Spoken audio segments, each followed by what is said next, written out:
Hey everyone, Jeff Horowitz from Dentist in the Know, and we are with another one of our great friends of Dentist in the Know.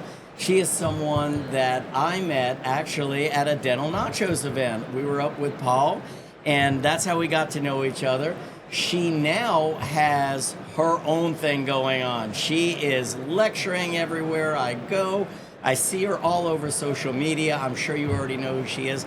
Her name is Dr. Maggie Augustyn. And Maggie, thank you for sitting down with us for a few minutes. Thank you for inviting me, Jeff. Yes. This is quite an honor. No, it's awesome because it's been fun watching your trajectory, and we kind of talked about what's going on in our lives when we first met, and now seeing a couple of years later now what that's grown into for everyone, and it's just great to see people that really care about our profession doing that.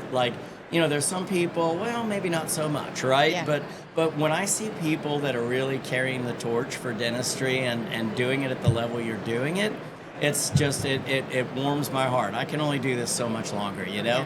So tell us what you got going on these days. Well, I am so extremely lucky to be in a profession where every day when I'm with patients, I'm on a high.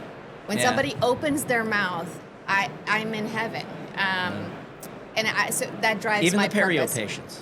Okay, so I take that. I'm wearing a mask, maybe Sorry. double up there. Yeah. Maybe you should have asked me what I was going to ask you before the interview. Yeah, but then you wouldn't have seen me laugh this much. That's right.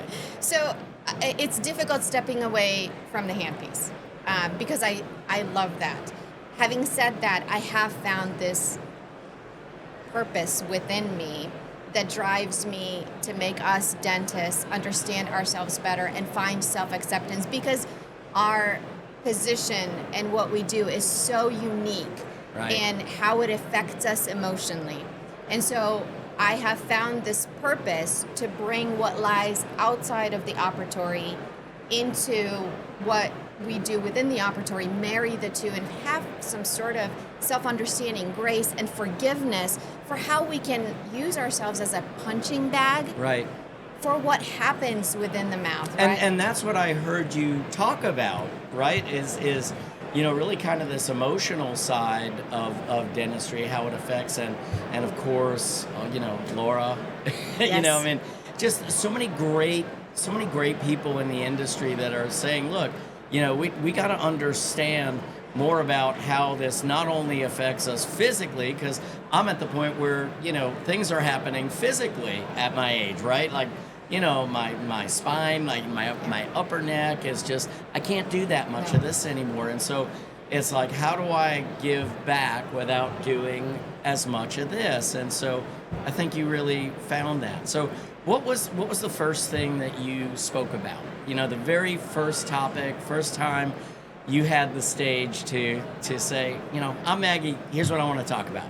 I think that might have been a Dental Nachos conference where I talked about being authentically who you are in your life, and how no longer pretending to be someone you think you were supposed to be can free you up to find joy. But then that was married with an article that I published that was called Dentistry Made Me Hate People.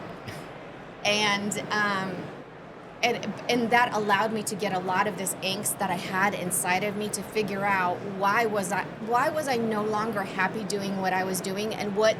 So there was a point where you were seeing less joy in dentistry. Absolutely. Yeah. I think I went through years and years and years of that. Okay. And it wasn't until, if you know my story, 2018 I had cancer, and then when I woke up from that, I looked around and I said, I don't want to go back to that life. What is it that I need to do? What is it that I need to change to find more joy? And this is kind of where it all started. Right. And then this is where I've ended up. And we live in this profession very lucky in this time that people are willing to listen to that part.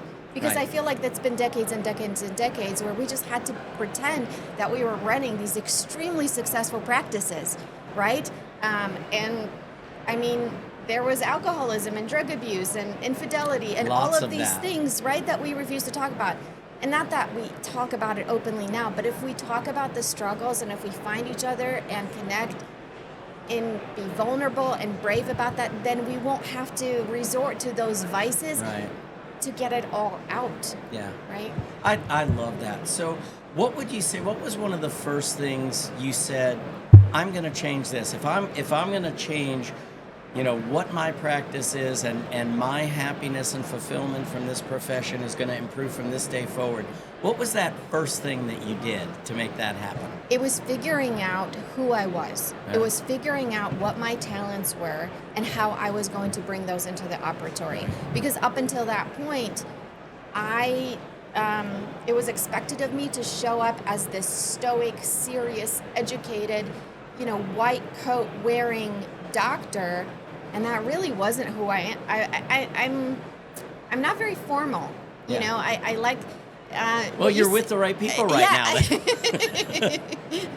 I am. I like to talk about things how they are, honestly. Yeah. And that was missing, and so bringing empathy into the operatory, which I was hiding because I thought I wasn't supposed to show empathy towards patients because I was supposed to be strong and educated.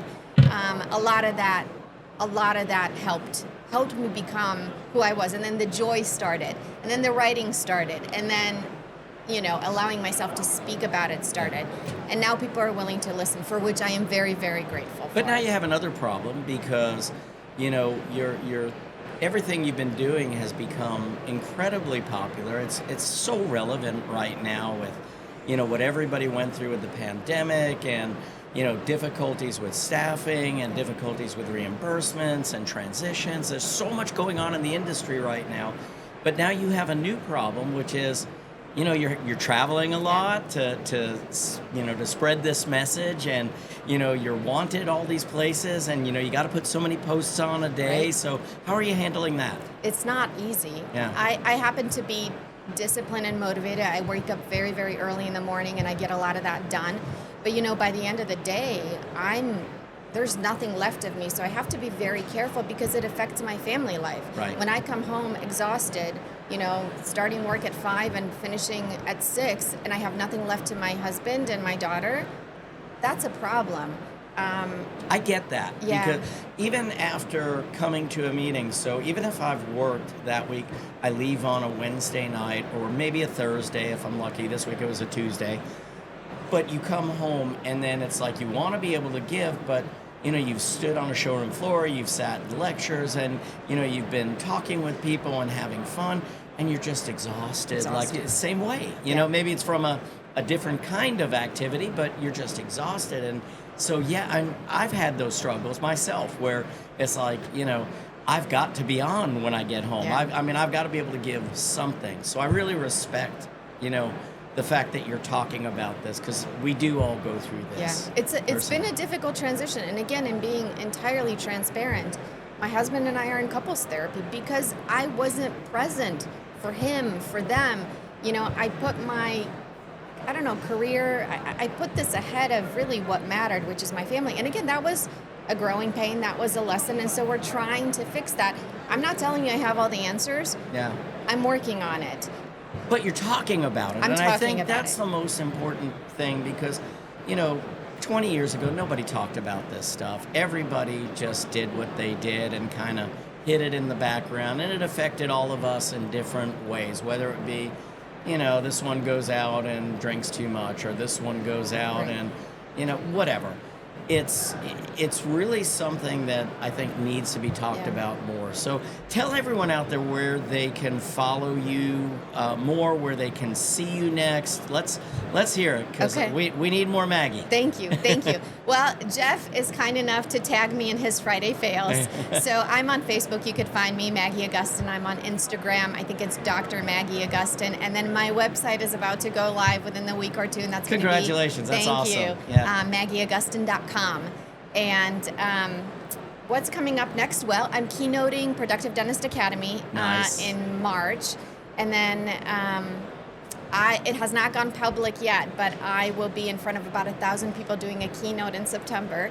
Very nice. So I'm very excited about that. Well, I will be looking forward and watching for that to see where it is. But if anyone ever deserved the success that they've had, it's you. And I'm just honored Wow. that you would come Thank and you. spend some time with us. Thank you. Yeah, you're the best. I'm really humbled. Thank Yeah, you, Jeff. yeah. Thank you. So grateful to know you. Thank you. Same here.